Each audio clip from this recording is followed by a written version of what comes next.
Okay, so this is the universal plastic cleaner. So any bare plastic bumper, doesn't matter if it's a bumper, anything that's bare plastic, right, that does not have primer on it, gets wiped with this before you even scratch it. It gets wiped with this first, right? And that's to get the residue off.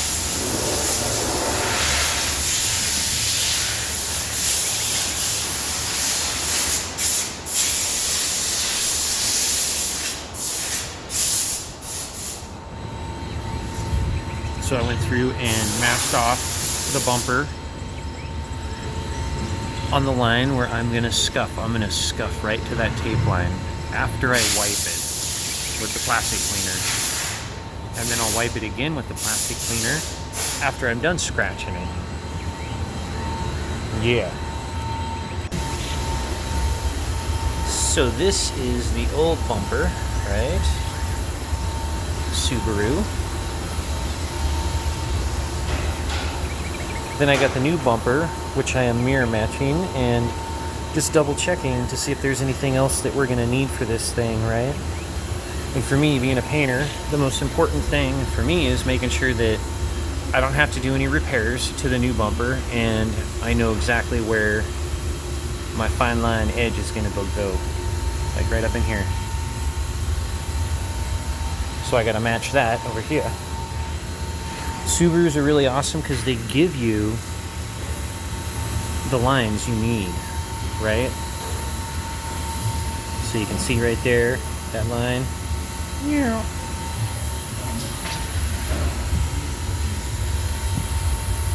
You can kind of see it on the old one, sort of, where it was done.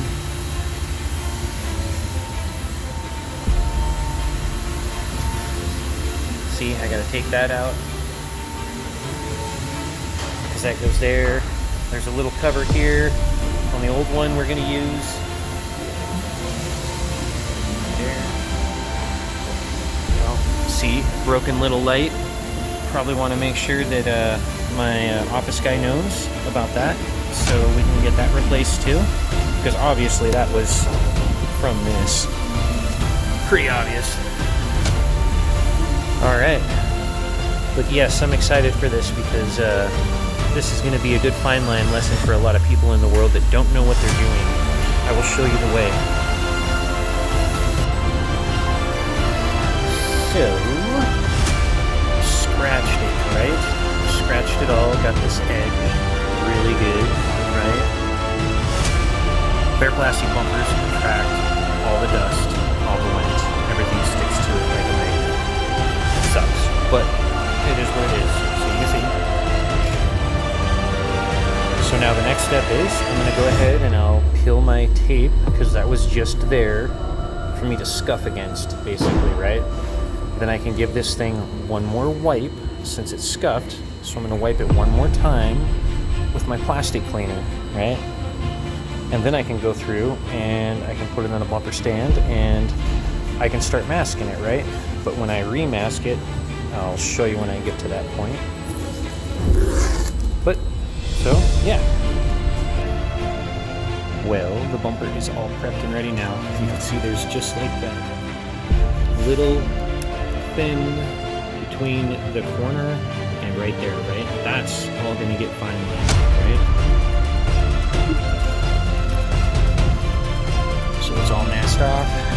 Tuck it and wrap it around the backside. You mask off anything that any overspray can get in because that all has to be black. Right there. Yeah, put some tape over that hole right there.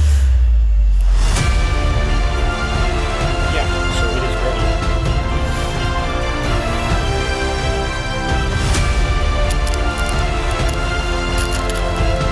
So once again, I just have to worry about little spot. Just enough to where you know your fine line tapes can overlap that.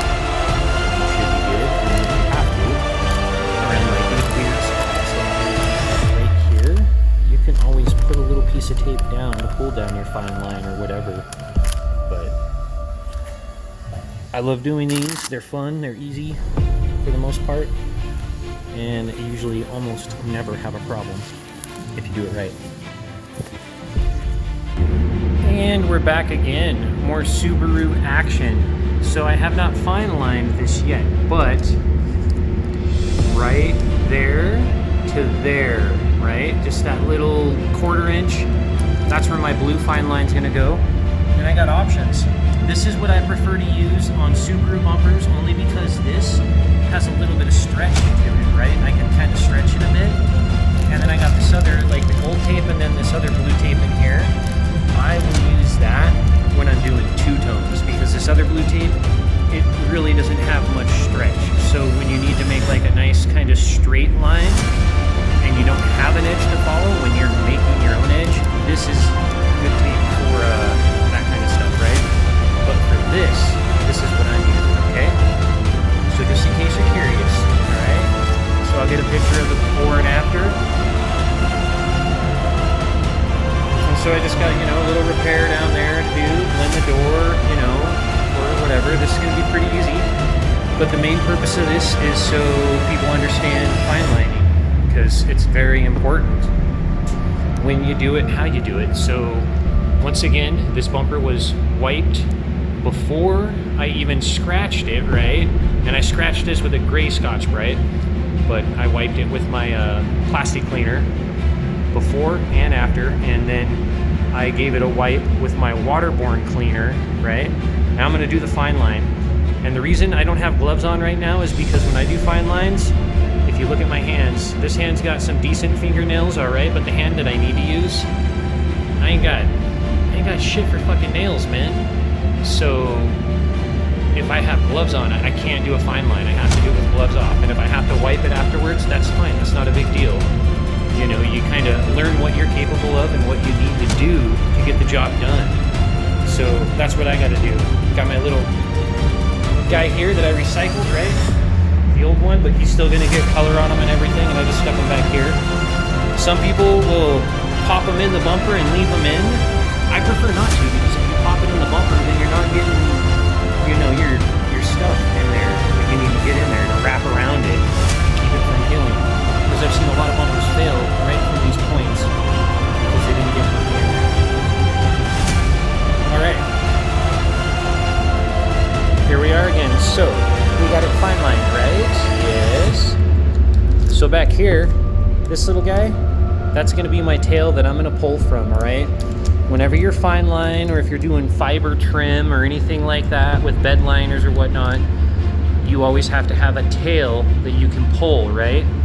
And then how I did this, so it's all one continuous piece. If you break it and you have to stop, and it's broken into different spots, then it's gonna make it difficult to pull. So this is all one continuous piece. In order to make that smooth, I had to kind of wrap it around here, fold it, and then go back over it that way, right? And you can see, here's another spot. I'll put tape down here to make sure that doesn't come up. Same with right here, right? And everything looks good. So that is good to go. Now all this thing needs is a good little tack off with my tack cloth. Same with that. And then I can seal it and then paint it and clear it, and then it'll be good. And then before I bake it, before I leave and walk out of this booth, I'm gonna pull this fucking line. Otherwise, you will have hell to pay if you don't. And then you're gonna try to razor blade that shit if you can't.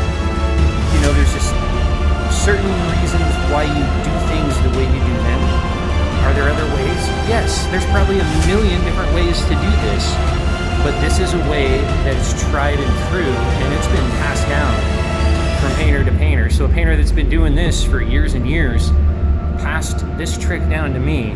So I know, you know, when old painters give you advice, you best take it, or your life is gonna suck when you're in the booth and you didn't listen. You're gonna be like, oh, I should have listened. I should have fucking listened. So let's see the finished product and let's pull a line.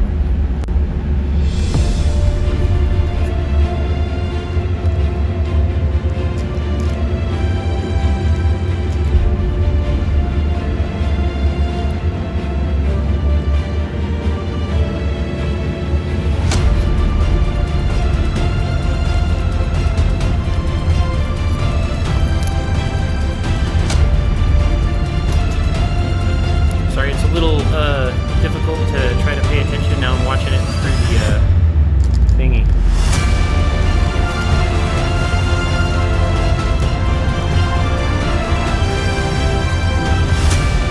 Oh look, so far so good. I don't ever like to say anything's all good until it's done, you know what I mean? But it's looking like it's gonna be just fine.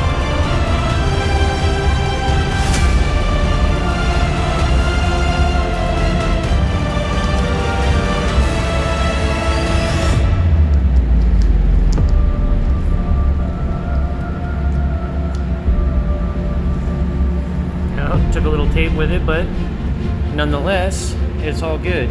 Now, part of the reason that I always make sure my line doesn't take paint with it is because I make sure I give it a little extra scuff along that edge. You know, because it's a little teeny edge, dude. A little extra scuff is not gonna hurt, okay? That turned out fucking beautiful.